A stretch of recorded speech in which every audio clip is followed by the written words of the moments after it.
Hello. In this video I'm going to load a new Sketchup file and show you how to use the view tools, either using the toolbar or using a mouse, which is much easier, and we'll get to that. So I'm going to start by double clicking our shortcut, Sketchup. And what you'll find is, well, a prompt to upgrade to SketchUp Pro, which I'm going to decline because I got this for free and I am still a beginner. Now, we can select a template.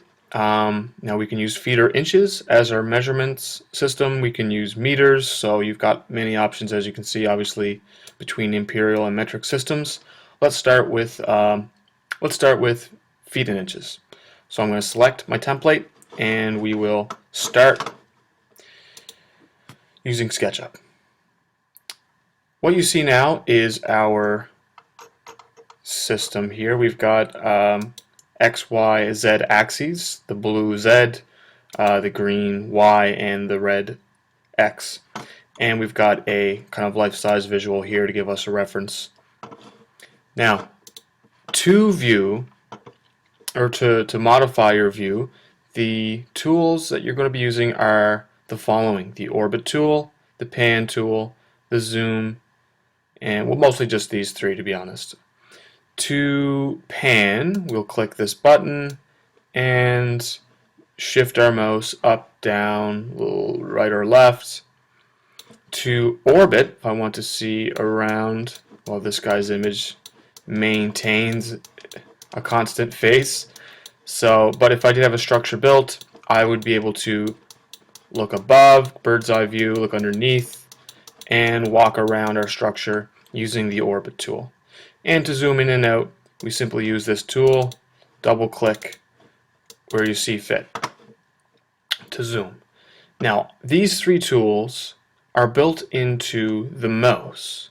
For instance, if I actually no, two of them are, one of them is not. To zoom in or out, if your mouse has a scroll in the center, you can simply pick a point for which to zoom in and scroll in to that point, or scroll out from that point. Here's another instance. If I want to zoom into the origin, I'll hover the mouse above the origin and zoom in, and I can zoom out as well.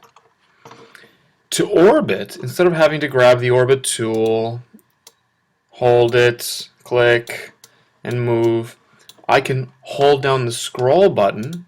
I can have any tool active.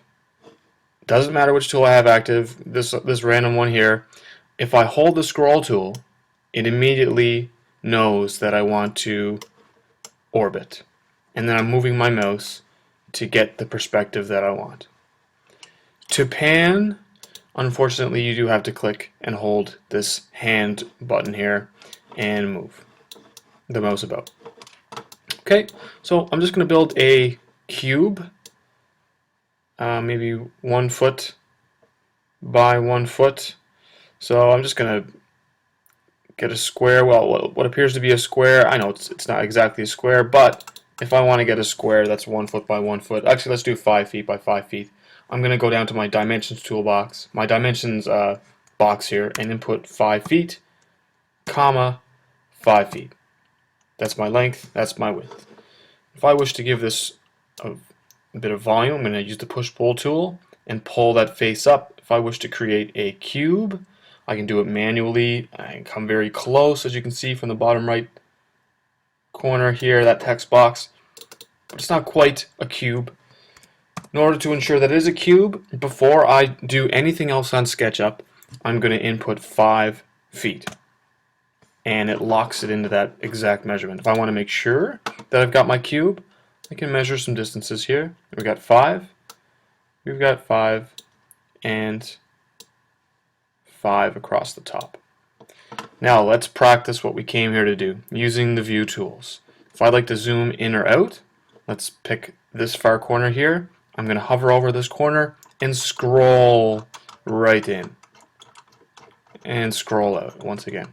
If I want to walk around, if I want to orbit this structure, I'm going to hold the scroll button and rotate my mouse. I'm going to zoom in a little bit to get my perspectives. Underneath, over top, and if I wish to pan about, I can grab, hold a position, and have a look. Pan to the right, pan to the left, down or up. That's it for now. When we come back, we'll start building. Now that we're used to our view tools, this will be quite useful to us because obviously we're going to have different perspectives when we do build.